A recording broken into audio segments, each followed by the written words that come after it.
Bonjour peuple du monde, bonjour peuple de Grand Lac Média. À votre service ce soir encore, Baba Canado, vous connaissez déjà pour certains. Ce soir, je suis là pour partager avec vous tous, avec le sage qui nous rend visite encore sur Grand Lac Média, sur un sujet que je laisse le sage lui-même se présenter. À ceux qui peut-être ne le connaissent pas, je préfère laisser le sage se présenter. Bonjour les téléspectateurs de Grand Lac Média. Mon nom, je m'appelle Nkyokwilelo.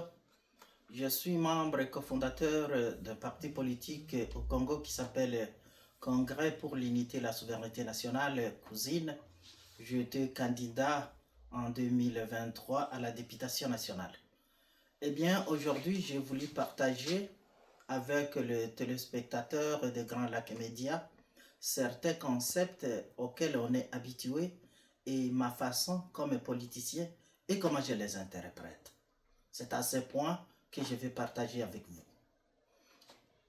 En effet, la question, vous savez, dans un pays comme le nôtre ou ailleurs à travers le monde, on parle souvent du gouvernement. C'est quoi un gouvernement? Parce que souvent on pense peut-être que le gouvernement c'est quelque chose qui vient d'ailleurs. Un gouvernement, c'est l'ensemble de personnes qui sont là pour servir leurs concitoyens, qui sont là pour servir le peuple. Un ensemble de gens au service de tout un pays. C'est tout simplement ça le gouvernement. Mais quand on regarde la réalité dans beaucoup de pays à travers le monde, et plus particulièrement dans notre pays, la RDC, quelqu'un qui est au gouvernement, c'est comme un chef, c'est comme une autorité qui y est prédestinée. Un gouvernement, c'est quoi? C'est-à-dire le monde, la façon que le monde a été créé, nous les humains, nous habitons dans le monde. Et chaque groupe d'humains occupe une portion de la terre. Et cette portion de la terre qu'il occupe, si jamais vous n'en prenez pas soin, quelqu'un d'autre peut venir le ravir. Alors les gens vont avoir un gouvernement qui doit avoir la politique, c'est-à-dire les systèmes de pensée pour gérer leur sol. Dans le cadre de la force, ils vont avoir la police et les militaires. Les militaires, pourquoi? Quand on est attaqué, ce sont les militaires qui vont nous défendre. Et parce que nous sommes un ensemble d'individus occupant une portion de terre, nous avons des lois, des règlements à respecter pour le bon fonctionnement entre nous. Là, c'est la police. Parce que la police doit faire à ce que chaque citoyen respecte les lois et le règlement. C'est ça la police. Et les militaires, quand on est attaqué, les militaires vont nous défendre. Et quand on a besoin de quelque chose d'ailleurs et qu'on ne le pas de façon diplomatique, on va l'avoir par la force. On va les attaquer. Raison pour laquelle vous allez voir le grand pays à travers le monde comme les États-Unis, il met les centres militaires partout à travers le monde. Si ça ne marche pas, ils vont aller attaquer. C'est aussi une branche du gouvernement de la négociation. Si on n'a pas ce qu'on veut par la diplomatie, on va l'avoir par la force. Voilà, tout cela, c'est ça le système, c'est ce que le gouvernement fait. Et ça, le gouvernement est en train de les surveiller à chaque minute près. Si le gouvernement est distrait, un autre pays à côté peut venir menacer cette sécurité, peut venir menacer le pays. Et moi qui vous parle, je suis du tribu Babembe des territoires de Fizi. Il y a un proverbe notre dialecte qui dit Abala Bongo. C'est pour dire que la terre sur laquelle nous marchons, le sol, n'appartient à personne. Le sol appartient à celui qui est vivant. Le sol appartient à celui qui est fort. Si tu n'es pas fort, celui qui est fort, il va venir te ravir ta terre. Et ne vous faites pas l'illusion. Les pays disparaissent. Le pays, il ne faut pas penser qu'un pays ou un territoire est un acquis. Si vous ne les protégez pas, quelqu'un qui est à côté va venir vous les ravir. Voilà la raison pour laquelle aujourd'hui, les raisons pour lesquelles aujourd'hui, nous sommes menacés. Qu'on ne se les cache pas. On a fait preuve d'une grande faiblesse. Le Congo est attaqué. Le Congo est agressé. Et le pays aux côtés du Congo, le pays aux environs du Congo, chacun veut aller avoir sa morceau. Parce que l'éléphant est à terre. Parce que notre gouvernement n'a pas été vaillant. Notre gouvernement n'a pas été clair. Notre gouvernement n'a pas bien joué son rôle. Alors, c'est tout simplement dire, quand vous avez un pays, il faut savoir vous battre pour ce pays. Un gouvernement ne va pas en vacances. Un gouvernement travaille le jour de l'an. Un gouvernement travaille le jour férié. À tout moment, le gouvernement travaille. Parce que n'importe quand, on peut nous ravirer d'autres pays. Ok. Voilà ce que je voulais dire à ce point en termes du gouvernement. Merci beaucoup le grand sage, merci. Et comme l'histoire de l'humanité, l'histoire comme on dit ne ment pas, l'histoire de l'humanité, si nous voyons bien, c'est toujours des conquêtes territoriales, si vous voulez. L'histoire de l'humanité, les empires, les royaumes, c'est toujours conquérir des terres et les dominer. Et aujourd'hui, est-ce que nous avons retenu la leçon de nos ancêtres? Les empires, la terre, c'était sacré pour eux. Ils étaient prêts à verser le sang pour leur terre. C'était ça. Le terme, c'est peuple, versons notre sang pour notre terre. À l'époque, on n'appelle pas patrie. Alors, si on parle du gouvernement, aujourd'hui, quelle est la position, quelle est la distance entre le gouvernement et le peuple aujourd'hui? Et si on est dans le vague, est-ce qu'on parle du Québec ou bien on parle de l'Afrique ou du Congo? Mais la position entre le gouvernement et le peuple aujourd'hui, comment vous voyez? Est-ce que le gouvernement et le peuple sont vraiment main dans la main? Eh bien, je voulais dire concernant votre question, la dimension historique de la gestion des terres avec les royaumes. C'est sûr que nous sommes les êtres humains.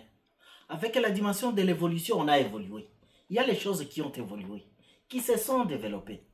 Il y en a des découvertes, des invasions et d'autres qu'on a abandonnées. Ouais. La réalité a évolué.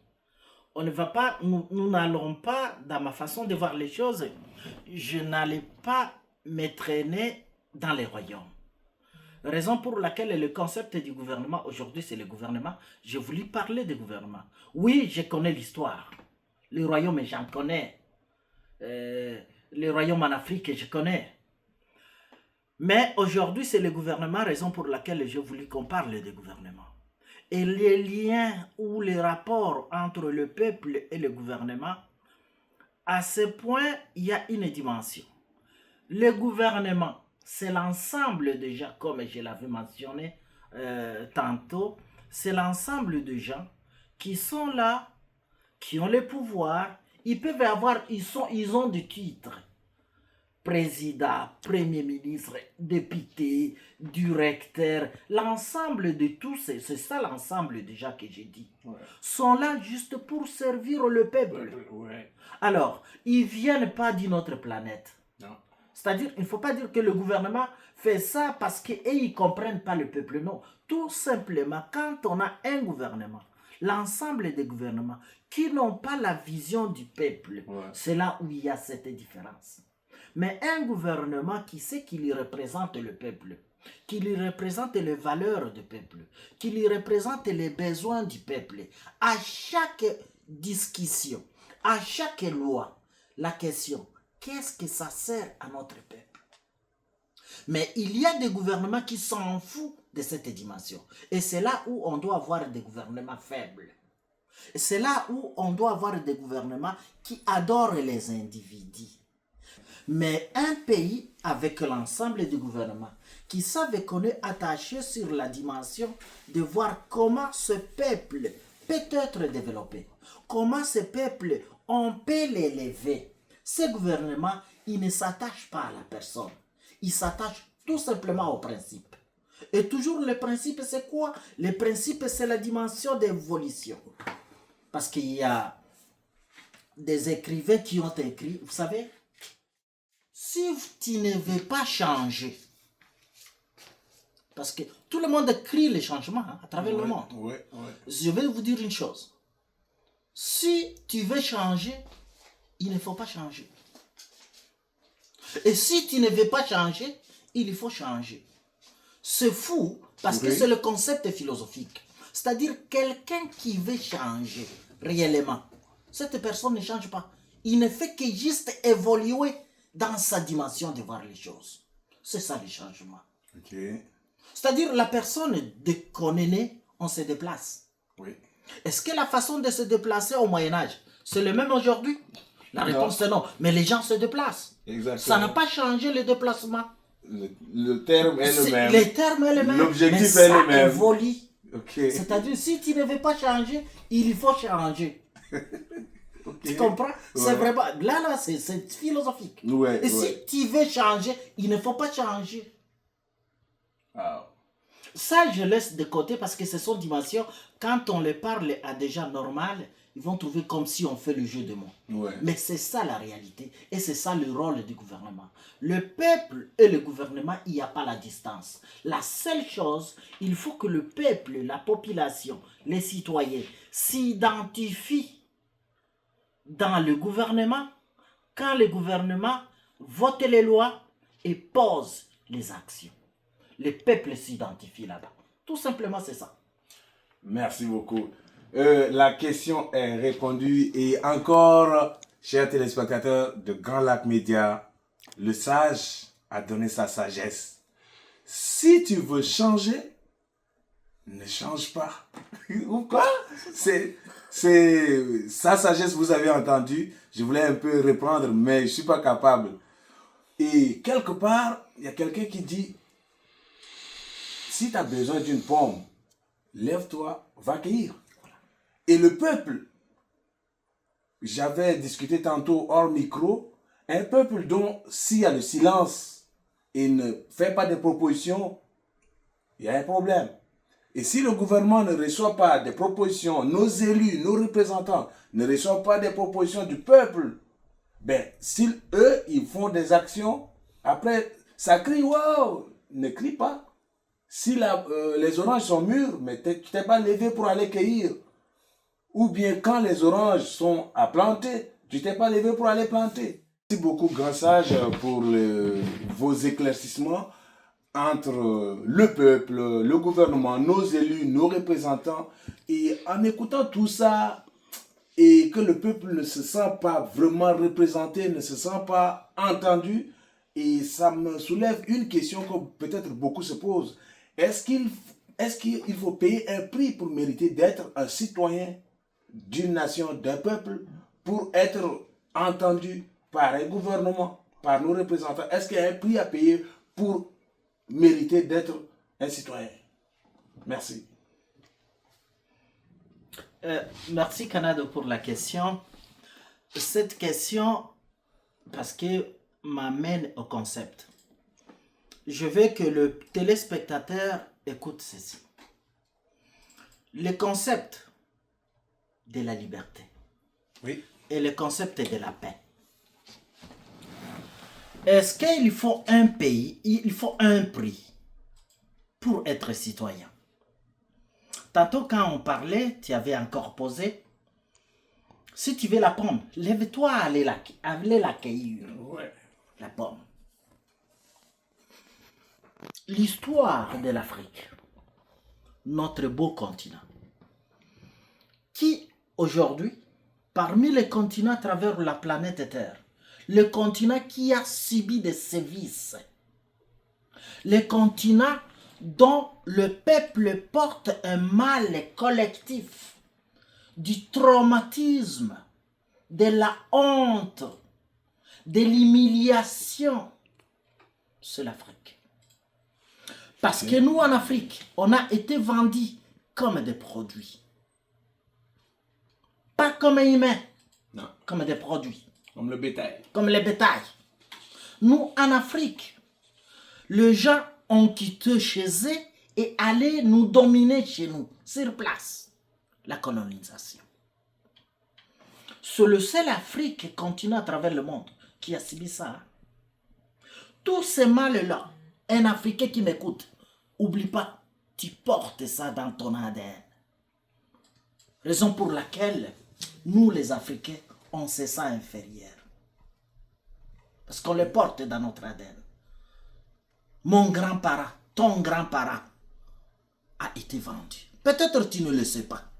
Si tu t'en vas arrière, il y a un qui a été vendu. Et tu portes ça. Ouais. C'est mal collectif. Aujourd'hui, une histoire très récente des indépendances. Ouais. Les pays africains ont commencé à aspirer à l'indépendance. C'est quoi le fléau? Le fléau, c'est que nous, on a voulu dominer notre terre et gouverner nos peuples. Et on dire aux gens qui sont venus de l'extérieur, retourner. Ouais. Mais je vais vous dire une chose, chers spectateurs, c'est que nos indépendances ont été dans une dimension un petit peu croche. Parce qu'on a crié comme un peuple. Être indépendant, ce n'est pas dépendre avec quelqu'un d'autre. Mais la vraie indépendance, vous savez c'est quoi? Non. C'est quand on a la possibilité de produire, de faire quelque chose que l'autre va venir solliciter. Et moi, j'ai besoin de lui. Quand toi, tu as besoin de moi, et moi, j'ai besoin de toi, voilà les deux besoins qui se créent, là, on est indépendant. Ouais. Mais les indépendances qu'on a eues, c'est juste nous qui avons eu besoin de recourir à nos colons. Ouais, parce que le terme indépendant, avant l'arrivée des envahisseurs, nous étions indépendants. C'est à ce point qu'on était, à cette époque-là, ouais. C'est une autre dimension, ouais. Parce que c'est le royaume. Nous étions indépendants. Ouais. Ouais. Alors, comme si c'est un mot qui est unique pour venir sauver l'Afrique, c'est un mot qui n'existe jamais. Et pourtant, nous étions indépendants. Écoute-moi bien. Oui. Je voulais ici démontrer que l'indépendance, oui. Pour qu'elle soit totale, il faut être interdépendant. Et quand on est indépendant, c'est qu'on a le pouvoir de dominer ce que tu gouvernes et ta production. Mais là où le problème, c'est que l'autre se considère maître et l'autre est subalterne.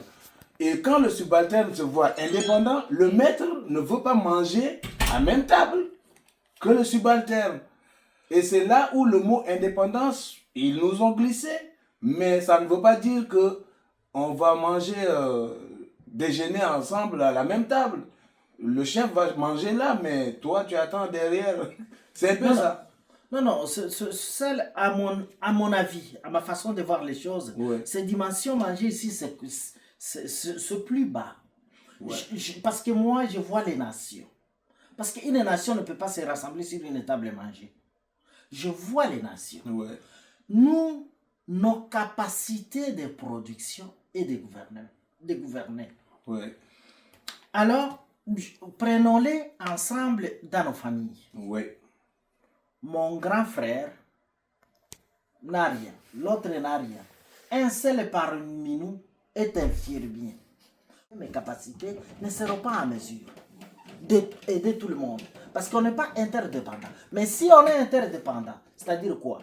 Si moi, je dois aider mon grand frère ceci, mon grand frère aussi va m'aider quelque chose d'autre. Okay. Alors, la notion de cette dépendance, si c'est seulement quelqu'un qui donne, lui, cette personne te domine.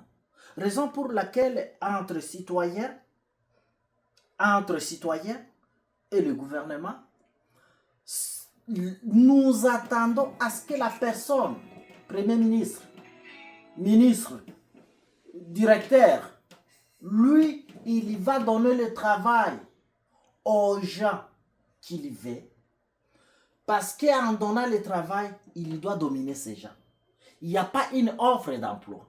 Par contre, dans d'autres pays, parce que là, je suis en train de descendre les escaliers pour expliquer de terre à terre ce que je suis en train de penser. Quand un gouvernement, quelqu'un peut décider, toi, je te mets au travail, lui, je ne le mets pas au travail. C'est-à-dire, entre le gouvernement et le peuple, il n'y a pas l'interdépendance. Mais s'il y a l'interdépendance, c'est que les conditions de vie, quelqu'un qui travaille au gouvernement, quelqu'un qui travaille dans son entreprise privée, quelqu'un qui travaille dans son champ, il y a les gens dans d'autres pays. Ici, on ne se le cache pas, je suis au Canada. Oui. Ici au Canada, je vais dire aux téléspectateurs, ici au Canada, un cultivateur, quelqu'un qui a une ferme de champs, Oui. a C'est vrai. beaucoup de pouvoir qu'un député. Parce qu'il a sa ferme. Ici, ce sont les cultivateurs, le fermier, les gens qui pêchent, une compagnie de pêche, a beaucoup de pouvoir.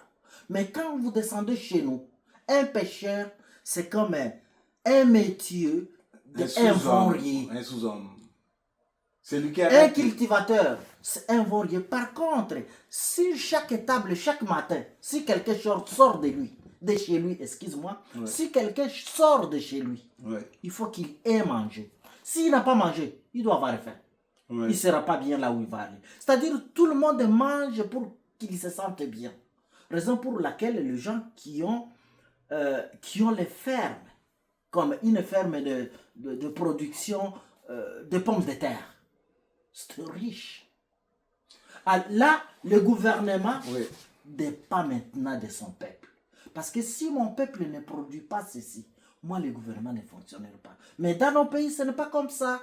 C'est juste quelque raison pour laquelle tout le monde devait être député. Tout le monde devait être ministre. Oui, chers téléspectateurs de Grand Lac Média, nous sommes là et merci beaucoup à ceux qui sont là avec nous. La poursuite du sujet de l'idée que le sage veut partager avec nous est là encore. Et moi, ce que je veux demander au sage, c'est pourquoi cette préoccupation aujourd'hui, et lui en tant qu'élu ou bien qui veut occuper cette fonction, quel est le message réel pour tous les élus envers les peuples et qu'est-ce que le sage veut vraiment ajouter, même avec toutes les conclusions. Sage, la parole est à vous. Merci Canado pour cette partie de notre entrevue. En effet, on a parlé au sujet du gouvernement, qu'est-ce qu'un gouvernement, son rôle, la façon qu'il faut le voir de façon idéale. Oui. Eh bien, un gouvernement qui est un gouvernement doit être libre d'exercer la fonction d'un gouvernement. Comme je puis donner une définition très très simple, un gouvernement c'est l'ensemble de gens qui rend service à son peuple, tout simplement. Alors ce service, quand on est en train de rendre un service au peuple, il faut être libre. Et la liberté qu'on est en train de clamer dans toutes les rues, qu'est-ce que ça veut dire? La liberté, c'est que c'est la capacité de soi-même de te prendre en charge. C'est ça la liberté. Et la liberté, on ne la donne pas. Il faut mériter la liberté. La liberté, il faut la ravir entre les mains de quelqu'un, entre un autre pouvoir. C'est ça qu'on est libre. On ne peut pas demander la liberté. Par exemple, la liberté, disons par exemple, vous avez des enfants. Un enfant de 3 ans qui déclare, papa, j'ai besoin d'un ordinateur. Même si tu es milliardaire, tu ne peux pas offrir un ordinateur à un enfant de 3 ans. Ce n'est pas que tu manques l'argent. C'est parce que cet enfant n'est pas encore capable d'utiliser, de maintenir un ordinateur. Ok. Donc, il n'est pas encore libre d'avoir cet outil. Ok. Le papa ne peut pas te l'offrir. La même chose comme la liberté. Un État qui n'est pas encore capable, avec son gouvernement, bien entendu, de prendre en charge son peuple, Oui. de se battre pour son pays et son sol, cet État ne sera pas libre. N'importe qui va venir et va vous rendre ce sujet. Raison pour laquelle le camp du Congo aujourd'hui. Oui. Le Congo, nous sommes un grand pays au centre de l'Afrique. Oui. Un pays mondialement connu, scandale géologique. Un pays aujourd'hui avec les découvertes de Mendeleev, parce que nous qui avons étudié à l'époque, le tableau, ça s'appelait le tableau de chimie en 3e secondaire, Ouais. tableau de Mendeleev. Ouais. Autrement dit, système périodique. Ouais. Celui des noms. Le Mendeleev, c'est une personne, quelqu'un qui a étudié tous les minéraux qui étaient disponibles à son époque, et il a fait un tableau de charge, c'est-à-dire chaque minerai a quelle charge par rapport au carbone, ainsi de suite. Ceux qui ont fait la chimie, ils savent cela. Voilà, raison pour laquelle je dis que le Congo a tout. Superficie, minerais, Ouais. une grande population, mais un petit pays à côté, qui a moins de superficie que le Congo, qui a moins de population que le Congo, qui est en train de tabasser le Congo. Et les dirigeants du Congo sont en train de crier dans toutes les tribunes à travers le monde. Et on est agressé, on veut la liberté, on veut que tel nous libère, on veut que tel fasse ceci. Tel c'est qui? Communauté internationale. Voilà, par on exemple. est en train d'aller courber nos genoux. On se met à genoux devant la communauté internationale qui plaide notre cause face au Rwanda. Aujourd'hui, le cas d'Ouvira. La FCM 23 est entrée à Ouvira. Et là, on est en train de suivre encore. Oui. Non, la pression diplomatique a apaisé beaucoup. Les M23 se sont retirés. Et nous, les Congolais, on clame. À mon humble avis, c'est un échec de notre part. Ils ne devraient pas sortir là-bas d'Ouvira parce que par la pression de la communauté internationale. Non, ils devraient quitter là-bas parce que les Congolais les ont bâtis. Ouais. C'est là où on serait fort. Parce que notre force, c'est comme si on dépend de quelqu'un de l'extérieur de nous. La force n'est pas intrinsèque aux Congolais. C'est à ce point que nous devons apprendre à nous battre pour le pays. Parce que ce pays, avec toute cette superficie, 2 millions et quelque chose, si on ne se bat pas, on va les ravir. Le pays comme pays, les pays disparaissent. Les Yougoslavies n'existent plus. Ce n'est pas le pays le seul. Parce que des fois, nous les Congolais, on prend pour acquis. Parce qu'on est Congolais, nos superficies sont comme ça, sont à nous éternellement. Non, non, non, non. Si on ne se bat pas, si on ne les surveille pas, si on ne les garde pas, quelqu'un va les ravir. Parce que comment un pays disparaît? Je vais expliquer comment un pays disparaît. Oui. Un pays disparaît parce que quand on est faible, quelqu'un de l'extérieur, il va faire un projet. Ce projet doit être de venir nous battre. Et quand il nous bat, il nous gagne par la force. Lui, il va tout changer. Les noms, les frontières. Et quand il change tout, on ne les appelle pas comme on les appelait. Les frontières ne sont pas comme vous les connaissez. Le pays disparaît. Voilà, le pays disparaît. Quand toi qui as quitté il y a 5 ans, il y a 10 ans, tu arrives, tu ne te retrouves pas. D'ailleurs, les constitutions, les lois qui seront sur place, ils vont plus te reconnaître. Raison pour laquelle, vous allez voir la première partie, j'avais dit, si vous voulez changer, il ne faut pas changer. Et si vous ne voulez pas changer, il faut changer. Oui. C'est bizarre comme logique, mais il y a des écrivains, des philosophes qui ont beaucoup écrit sur le point et c'est prouvé. Nous voulons changer. Et si nous voulons changer, c'est-à-dire nous voulons changer tout en maintenant notre congolité, nous devons nous battre. Comme a dit un grand homme américain, Abraham Lincoln, l'arbre de la liberté doit être arrosé par le sang des patriotes. Tout à fait. Les Congolais aujourd'hui Qui est prêt à se sacrifier d'après vous? Qu'est-ce qui ne va pas? Pourquoi le patriotisme est manquant au Congo? Non, je ne dirais pas que le patriotisme manque au Congo. Le patriotisme existe au Congo. Mais le patriotisme congolais n'est pas soutenu par le gouvernement congolais. Parce que le gouvernement congolais est corrompu. Parmi les gens du gouvernement congolais, il y en a qu'on donne la responsabilité de se battre.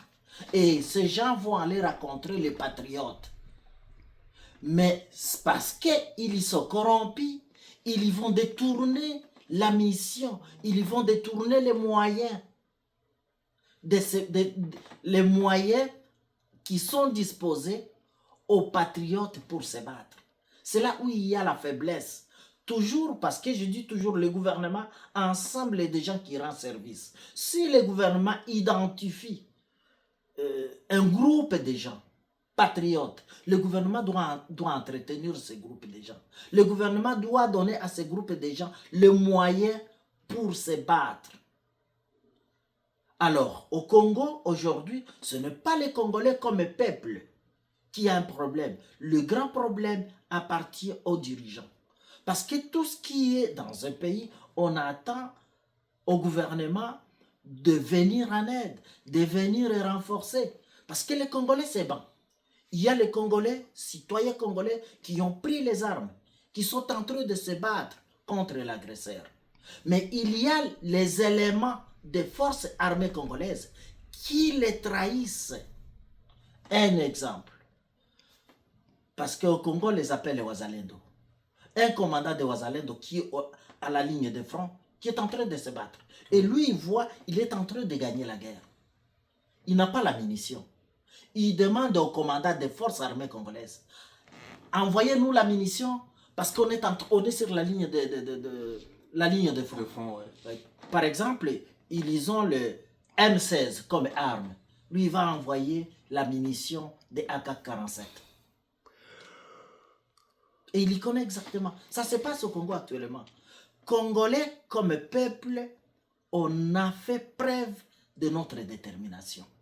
Mais on est trahi par le gouvernement. Mais est-ce que le président Félix Tshisekedi, son excellence comme on dit en Afrique, qui est allé à Washington montrer au monde entier cette signature d'accord entre guillemets de paix, est-ce qu'il est au courant par exemple de ce peuple-là, Wazalendo, qui font un travail, comme vous dites, le président, est-ce qu'il est au courant de ce qui se passe dans son pays? Parce que c'est comme si le pays s'arrête à Kin et puis dans son palais. Est-ce qu'il sait ce qui se passe? Dire qu'il est au courant, dire qu'il n'est pas au courant, c'est lui le dirigeant. C'est lui le chef suprême. Il n'est pas supposé de ne pas être au courant. Le fait qu'il ne soit pas au courant, après toutes ces années, c'est déjà une incapacité. Pourquoi il n'est pas au courant? Ça fait 10 ans, ça fait 3 ans. Pourquoi ça ne marche pas? Quelqu'un qui a les rênes de tout un pays, il doit s'informer. Un pays a des organes plus importants. Par exemple, le service de renseignement militaire est là à sa disposition. Le service de renseignement de tout un pays est là à sa disposition. Comment il n'est pas au courant? C'est-à-dire, s'il me répondait qu'il n'est pas au courant à cette question, parce que c'est lui qui a la réponse. S'il répondait qu'il n'est pas au courant, il est faible, il ne mérite pas cette place. Et s'il est au courant, qu'il ne fait pas quelque chose, là, c'est encore pire. Parce que Félix, ce n'est pas la première année, ce n'est pas non plus la deuxième année. C'est son deuxième mandat. Oui. Et s'il fallait former une armée, pour former une armée, ça prend combien? Disons, ça prend 10 mois. Ça fait 5 ans qu'il est au pouvoir. Pourquoi il n'a pas formé une armée forte? Voilà. Parole du sage, une question sans réponse, comme beaucoup d'autres questions d'ailleurs. Et là, nous parlons le rôle clair du gouvernement congolais. On va dire le gouvernement a échoué.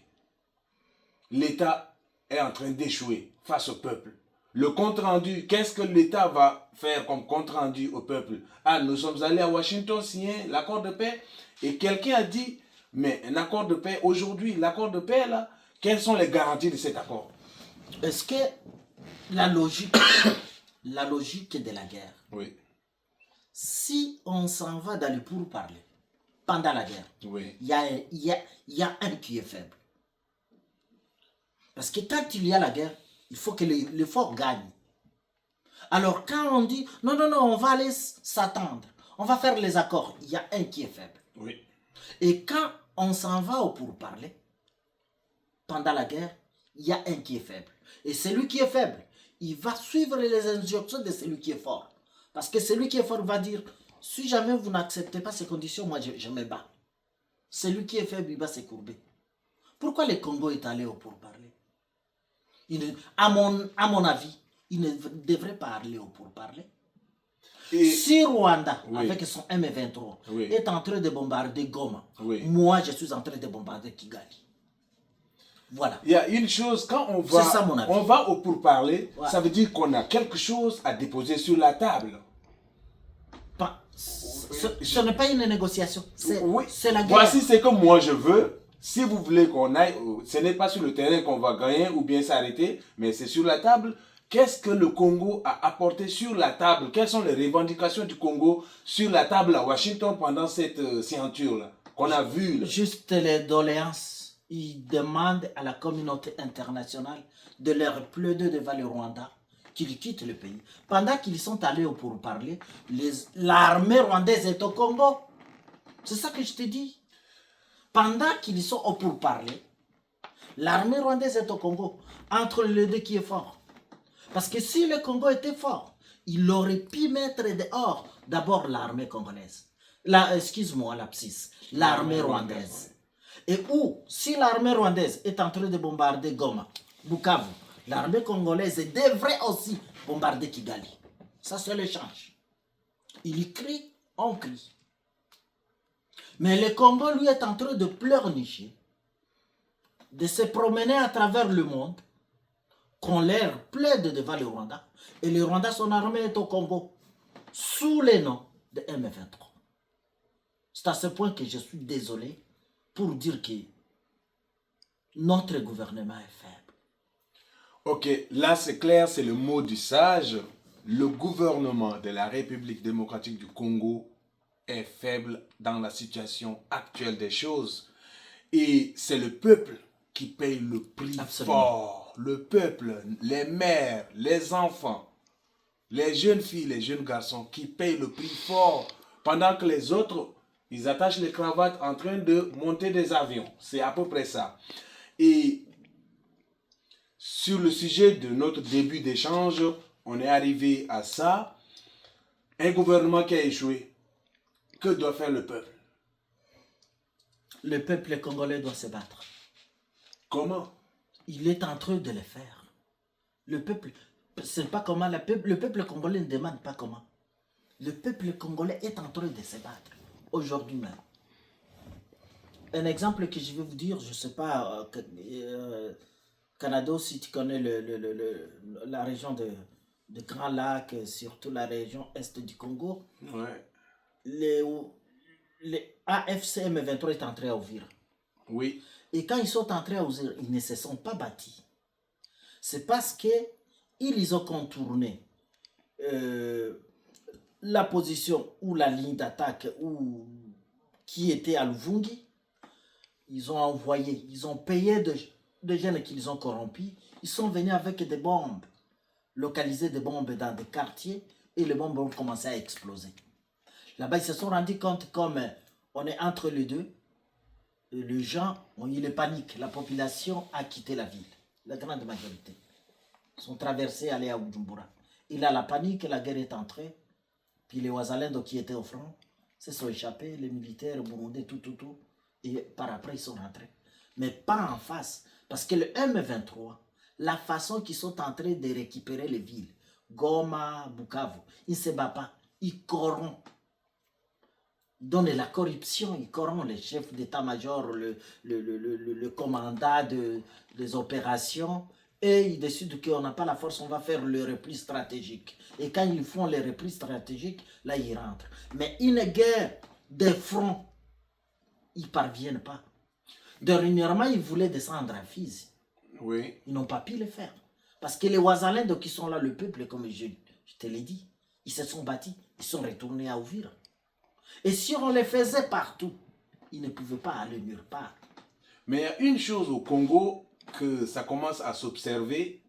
Quel est le rôle des élus? Quel est le rôle du Sénat? C'est comme si c'est le président seul qui décide ce qu'il doit faire. Est-ce qu'il y a des choses qui sont discutées avec les élus, par exemple, l'envoi des troupes dans tel endroit, l'octroi des équipements militaires, comment ça se passe? C'est comme si le président est tout seul en train de se balader, le Sénat et tout le reste, les élus. Quel est leur rôle? Est-ce qu'on les entend? Qu'est-ce qui se passe à l'intérieur de l'hémicycle au Congo? Le Congo, c'est un pays qui a un autre sens de la politique. Parce que la politique du Congo, je vais vous l'expliquer, il vient de haut vers le bas. Raison pour laquelle le Congo ont institutionnalisé même les individus. C'est-à-dire au Congo, tu crées un parti politique. Tu sais comment on t'appelle? Tu as perdu son nom. On t'appelle autorité morale. La personne physique devient autorité morale. Alors que dans toutes les organisations, autorité morale, ce sont les textes qui régissent l'organisation. Un parti politique, c'est qui l'autorité morale dans un parti politique? C'est les statuts du parti, c'est le règlement d'ordre intérieur d'un parti politique et son projet de société. Voilà l'autorité morale. Parce que quelqu'un qui a créé un parti politique, si les membres trouvent qu'il n'a pas toutes les qualités pour amener le parti au pouvoir, ou il a dérogé une des lois des partis, il doit quitter le parti et les membres vont élire un autre président du parti. Mais au Congo, ce n'est pas le cas. Peu importe, c'est-à-dire c'est la personne physique qui reste la loi, le règlement. C'est lui qui décide de tout. Même plaider au Parlement, tu ne peux pas dire au Parlement, les députés congolais ne disent pas au Parlement tout ce qu'ils veulent. Il faut que ça soit approuvé, une intervention ou une émotion soit approuvée par l'autorité morale, autrement dit son chef politique. Si ce n'est pas approuvé pour lui, il ne peut pas le plaider. Raison pour laquelle aujourd'hui, les députés se taisent. Je prends un exemple. Dans un cadre idéal, un pays qui a les députés qui représentent légalement son peuple. Le député de Goma, le député de Bukavu, les députés de Uvira, les députés, disons, de Nord Kivu, Sud Kivu, ils ne devraient pas siéger au Parlement.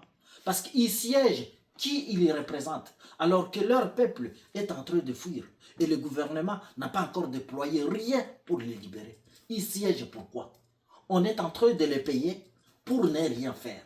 Parce qu'ils représentent aujourd'hui personne. Leurs entités sont occupées par les agresseurs. Qu'est-ce qu'ils font au Parlement? C'est pour dire que les députés, ils font rien aujourd'hui. Ils valent rien pour leur peuple. Et là, il existe encore un peu de dialogue entre l'Union africaine et le président Tshisekedi. Et le dialogue entre le Conseil de sécurité des Nations Unies et le président Tshisekedi. Parce que ces deux institutions ont été contournées. Désormais, la plus grande institution, c'est Washington. Alors que le Conseil de sécurité s'est réuni au nord du Congo, mais le président Tshisekedi, il contourne le Conseil de sécurité pour aller s'asseoir avec Donald Trump. Est-ce que là n'est pas une erreur vraiment tactique professionnelle? À cette question, c'est comme on va faire, je dois retourner à les propos que j'avais avancé au sujet de la liberté. Oui. Vous savez, quand on n'est pas libre, c'est ça qui arrive. Parce qu'on pense que la libération du Congo, la liberté du Congo ou la paix au Congo, parce que aussi j'avais parlé de la liberté, quand on a un État qui est libre, la paix en découle. La paix, c'est le résultat. Oui. Je dis très bien. La liberté, il faut le mériter. Et la paix, c'est le résultat. On ne peut pas déclarer la liberté. La paix, excuse-moi. Sans la liberté. Il n'y en a pas. C'est-à-dire, quand on a un État qui est libre, il y a la paix qui découle. C'est le résultat. Tu vois? Alors, si le président d'un État est en train de plaider aux autres présidents d'autres États pour avoir sa liberté à lui. Donc la paix est hypothéquée. Raison pour laquelle l'Est du Congo est entre les mains des pays agresseurs. On ne peut pas savoir la valeur de quelque chose qu'on ne l'a pas acquis par ses efforts. Tout à fait. C'est en plaisant. Je ne sais pas si le sage, merci encore à vous qui nous suivez sur Grand Lac Média, si le sage a fait le tour du sujet ou bien des choses à ajouter, mais sinon en conclusion, là où nous avons commencé, le gouvernement, son rôle, le peuple, les élus, notaires, qui mérite, comment faire pour mériter sa terre et tout ça. On a parcouru tout ça. S'il y a une conclusion par le sage, c'est quoi qui est sur le cœur et c'est quoi les espoirs? La conclusion, c'est que je voulais dire que la terre n'appartient à personne.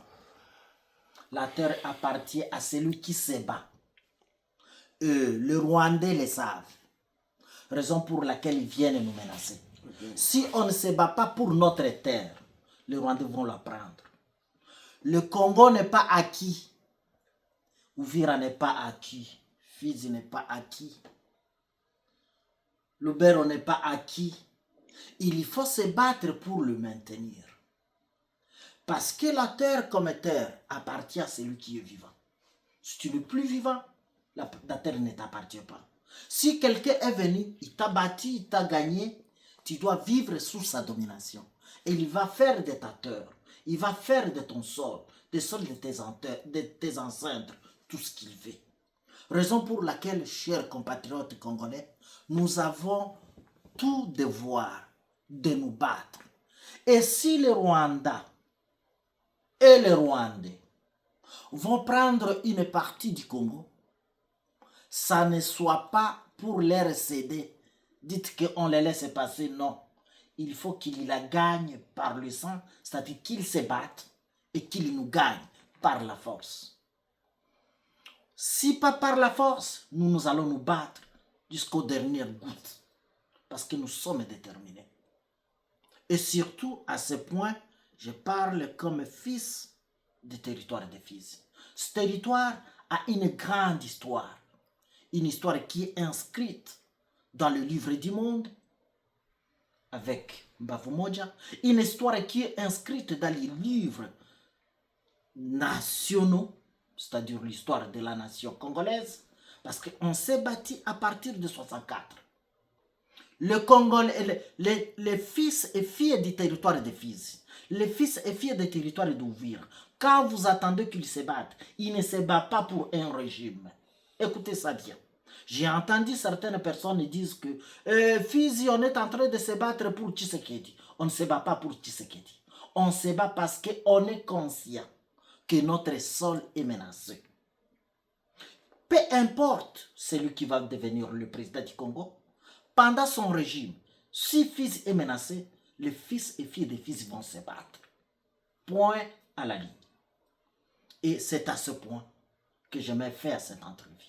Que les gens le sachent.